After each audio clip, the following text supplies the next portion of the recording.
여러분 안녕하세요. 한 주간 평안하셨나요? 사회적 거리두기 단계가 하향 조정되어서 이제 정말 대면으로 예배할 수 있는 날이 조금은 더 가까워진 것 같습니다. 모쪼록 다시 볼 수 있는 날까지 건강하시고 방역수칙 끝까지 잘 지키시기를 바랍니다. 혹시 사회적 거리두기가 끝나지 않고 계속 되었을 경우에는 우리가 줌을 이용해서 온라인으로 만남을 가지려고 계획하고 있습니다. 상황에 맞게 추진할 생각이니까 인지하고 있으면 좋을 것 같습니다. 계획이 잡히게 되면 단톡방을 통해 공지해 드리도록 하겠습니다. 오늘도 우리가 소요리 문답을 진행합니다. 그런데 오늘 내용은 조금 길고 방대할 것 같아요. 그래서 집중해서 한번 들으시면 좋을 것 같아요. 오늘 질문은 9번째 질문입니다. 하나님은 사람을 어떻게 지으셨나요? 그에 대한 답은 하나님은 남자와 여자로 사람을 지으시되 모든 피조물을 다스릴 통치권과 함께 지식과 공의, 거룩함에 있어서 자신의 형상을 따라 지으셨습니다. 라고 답하고 있습니다. 이에 대한 말씀으로는 창세기 1장 27, 28절 말씀인데 하나님이 당신의 형상대로 사람을 창조하셨으니 곧 하나님의 형상대로 사람을 창조하셨다. 하나님이 그들을 남자와 여자로 창조하셨다. 하나님이 그들에게 복을 베푸셨다. 하나님이 그들에게 말씀하시기를 생육하고 번성하여 땅에 충만하여라. 땅을 정복하여라. 바다의 고기와 공중의 새와 땅 위에서 살아 움직이는 모든 생물을 다스려라 하셨다. 에베소서 4장 24절 말씀입니다. 하나님을 따라 참된 의로움과 거룩함으로 지으심을 받은 새 사람을 입으십시오. 골로새서 3장 10절 말씀입니다. 새 사람을 입으십시오. 이 새 사람은 자기를 창조하신 분의 형상을 따라 끊임없이 새로워져서 지식에 이르게 됩니다. 말씀하고 있습니다.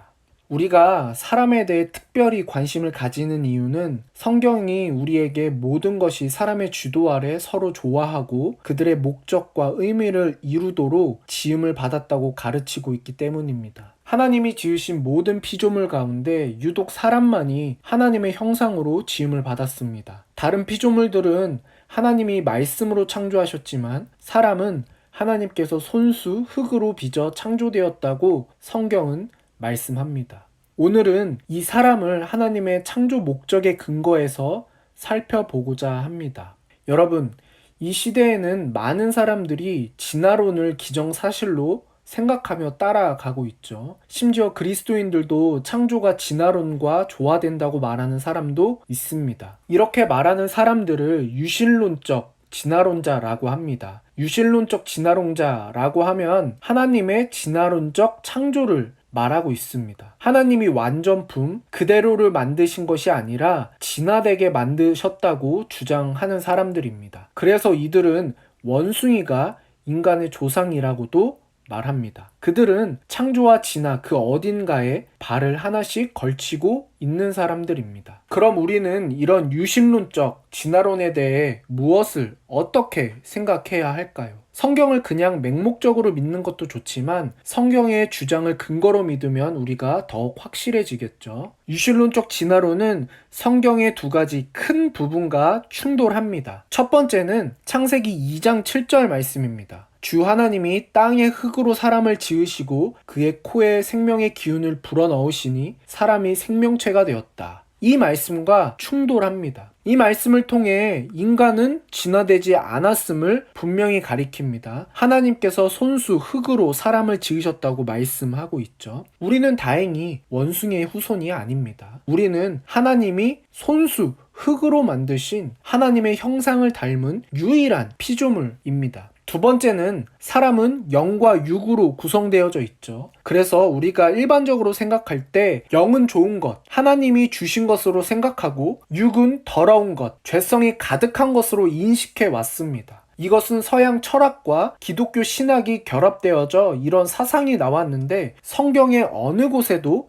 이런 사상이 진술되어 있지는 않습니다. 유신론적 진화론자들이 말하는 것처럼 동물에서부터 사람의 육체가 진화되었고 영혼만이 하나님으로 말미암아 지음을 받았다면 육체보다 영이 더 우월하겠죠. 하지만 성경은 그렇게 가르치고 있지 않습니다. 우리 기독교는 다른 종교와는 다르게 사후에 영혼의 생존뿐만 아니라 육신이 부활하는 희망을 제시합니다. 하나님은 그의 형상을 따라 인간을 창조하셨고 예수 그리스도로 말미암아 우리가 구원받거나 심판날에 하나님으로 말미암아 정죄당하는 것은 하나님의 형상으로서 창조된 온전한 인간인 것입니다. 여기서 말하는 인간이라 하는 것은 영과 육을 다 포함한 것을 말합니다. 그럼 여러분, 사람이 하나님의 형상으로 지음받았다는 말엔 어떤 의미가 있을까요? 사람은 원래 다음과 같이 창조되었다고 생각하면 우리가 이해하기 쉬울 겁니다. 크게 세 가지 부분인데요. 첫 번째는 하나님은 지식에 있어서 하나님의 형상을 따라 인간을 지었다고 말하고 있습니다. 이것은 사람이 죄가 없었을 때 하나님의 계시를 이해할 수 있었다는 뜻입니다. 아담이 동물들의 이름을 지어 주었죠. 아담이 동물들의 이름을 지어줄 수 있었던 이유는 하나님의 지식으로 각각의 피조물들의 본성을 깨달을 수 있었기 때문이에요. 이것은 선지자와 비슷합니다. 선지자는 하나님의 진리를 깨달을 수 있는 사람이었어요. 다른 사람들의 유익을 위해 깨달은 것을 말하는 사람입니다. 그래서 하나님이 사람을 하나님의 지식에 의해 창조했다라는 것은 선지자적 사명을 사람에게 부여하였다라고 볼 수 있습니다. 두 번째, 하나님은 거룩에 있어서 자기 형상을 따라 인간을 지으셨다고 말하고 있습니다. 이것은 아담이 죄가 없었을 때 전적으로 하나님께 헌신했음을 나타내고 있어요. 여러분, 거룩이라는 것이 무엇인가요? 거룩은 하나님을 위해 구별된 것을 말합니다. 아담의 경우에는 종교적인 의식이나 희생 같은 것이 없었습니다. 예배 의식이 없었기 때문에. 대신 그는 온전한 마음의 헌신이 있었습니다. 아담은 하나님 안에서 자신에게 하나님으로 말미암은 지고한 즐거움이 있음을 발견했습니다. 그래서 죄를 짓기 전에는 하나님 앞에서 두려움이 없었습니다. 오히려 평안했습니다. 그리고 모든 일들에 자원하는 마음으로 하나님을 위해 구별되었습니다. 이런 의미에서 아담은 진정한 제사장이었습니다. 구별된 사람이었습니다. 세 번째는 하나님은 의에 있어서 사람을 하나님의 형상대로 창조하였습니다. 여기서 의는 하나님께 대한 순종을 말합니다. 하나님의 뜻하신 바를 행하는 사람은 의로운 사람입니다. 그래서 죄를 짓기 전에 아담은 왕이었다고 하는 말이 가장 적절할 것입니다. 아담은 하나님이 자기에게 맡기신 에덴 동산을 통치했습니다. 선지자로서 하나님의 뜻을 알고 제사장으로서 하나님만 섬기길 원했기 때문에 왕으로 하나님께서 맡기신 그것들을 통치함으로 하나님께 순종했습니다.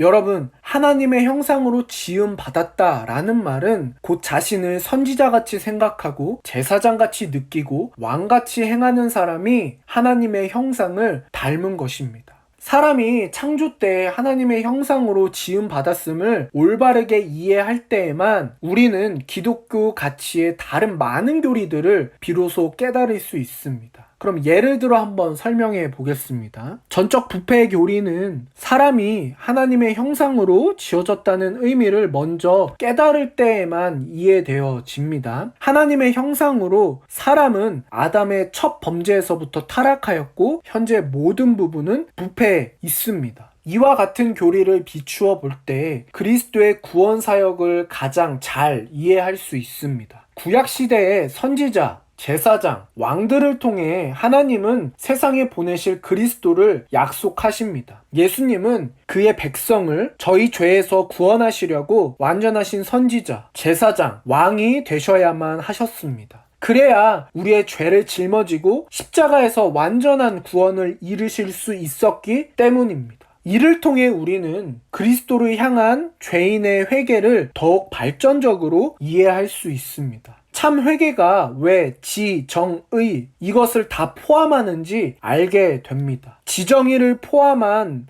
회개가 이루어질 때 우리는 새 사람을 입을 수 있습니다. 이 가르침에 비추어 볼 때 교회가 지향해야 할 참 교회의 특징을 우리는 알게 됩니다. 그리스도의 참된 교회는 건물이 아닙니다. 참 교회는 백성들의 한 몸, 곧 주님께 속한 자들의 유기체입니다. 교회라는 것은 참 지식, 의, 거룩으로 회개한 자들의 교제입니다. 이것이 교회 공동체를 의미하는 것입니다. 여러분, 결론입니다. 오늘 우리가 하나님께서 사람을 어떻게 창조하셨는지 이것을 유실론적 진화론과 비교하며 설명했습니다. 그리고 하나님의 형상으로 창조받았다는 것에 대한 의미, 그리고 전적 교리부패에서 교회의 특징까지를 우리가 점진적으로 배웠습니다. 하나님의 형상을 닮은 사람이 결국 교회까지 이어지는 스토리텔링입니다. 여러분, 우리는 하나님의 형상을 닮은 피조물이자 움직이는 하나의 교회입니다. 우리 한 사람 한 사람이 교회입니다.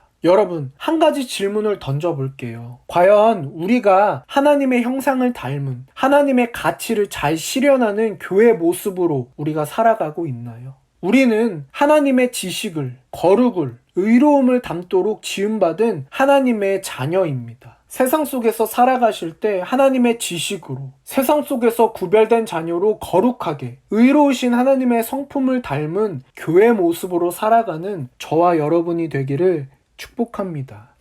이것이 하나님께서 사람을 그의 형상대로 창조하신 이유입니다. 기도하겠습니다. 하나님, 감사합니다. 오늘도 우리가 하나님의 가치를 공부할 수 있도록 인도하여 주시니 감사합니다. 하나님, 우리가 하나님께서 사람을 어떻게 만드셨는지 배웠습니다. 하나님, 우리가 세상 속에서 살아갈 때 하나님의 지식으로, 세상 속에서 구별된 자녀로, 의로우신 하나님의 성품을 닮은 교회의 모습으로 살아가는 우리의 모습이 될 수 있도록 인도하여 주시옵소서. 예수님의 이름으로 기도합니다. 아멘.